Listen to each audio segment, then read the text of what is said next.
जानकी जीवन स्मरण जय जय राम. भगवंताची सेवा शुद्ध भावनेनेच होऊ शकते.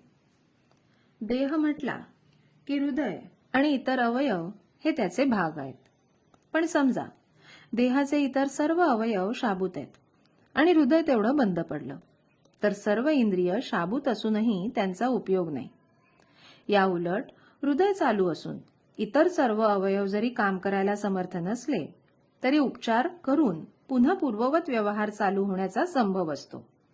फार काय, पण एखादा अवयव काढून टाकावा लागला तरी हृदय शाबूत असेल तर काम भागतं. पण जर का हृदयच बंद पडलं तर मात्र सर्व काही संपलंच. नाम हे हृदयासारखं आहे. इतर साधनं ही बाकीच्या अवयवांसारखी आहेत.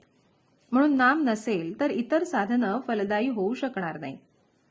आता या जन्मात एवढं पुरे हा न्याय फक्त भगवंताच्या स्मरणाला तुम्ही लागू करता, पण पैसे मिळवण्याला किंवा विषय भोगण्याला मात्र तो लागू करत नाही. याचं कारण भगवंताचं स्मरण केलं नाही तरी चालतं असं वाटतं. प्रपंचात जिला प्रीती असं म्हणतात ती भगवंताकडे लागली की भक्ती बनते. प्रपंचातला लोभ भगवंताची आवड बनते. अशा रीतीने आपले विकार भगवंताकडे लावता येतात. एक प्रवासी होता. गाडीमध्ये त्याला जागा चांगली मिळाली म्हणून आपल्या स्टेशनवर न उतरता गाडी शेवटी थांबते तिथपर्यंत तो गेला आणि त्याच गाडीनं तो पुन्हा परत आपल्या गावी आला. त्याचप्रमाणे आपला जन्म मरणाचा प्रवास चाललाय. तुम्ही त्या प्रवासाप्रमाणे परत येऊ नका.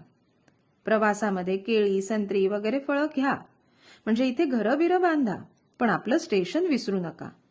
भगवंत हे आपलं स्टेशन आहे. अलीकडे शास्त्री पंडित सुद्धा सर्वजण भगवंताच्या उलट बोलू लागलेत.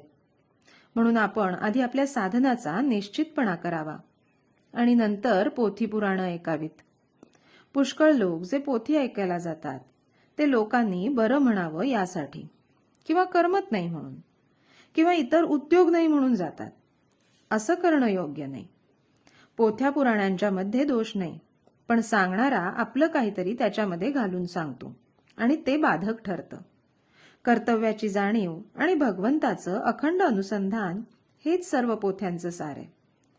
आपण जसं करतो तसं बोलण्यासाठी आपण आपलं बोलणं कमी केलं पाहिजे. बोलणं कमी करायला मन गुंतवून ठेवणं जरूर आहे. भगवंताची सेवा शुद्ध भावनेनेच होऊ शकते. या भावनेचं मूळ प्रत्येकाच्या हृदयात असतं. हीच शुद्ध भावना आपल्याला तारते. मंदिर आणि समाधी तारीत नाही. देहाच्या सहवासाने जशी देहाशी एकरूपता झाली त्याप्रमाणे भगवंताचा विसर पडू न देता त्याचं स्मरण सारखं ठेवलं तर त्याच्याशी एकरूपता का होणार नाही? तात्पर्य, परमार्थ कितीही कठीण असला तरी नामाने तो सुसाध्य असतो.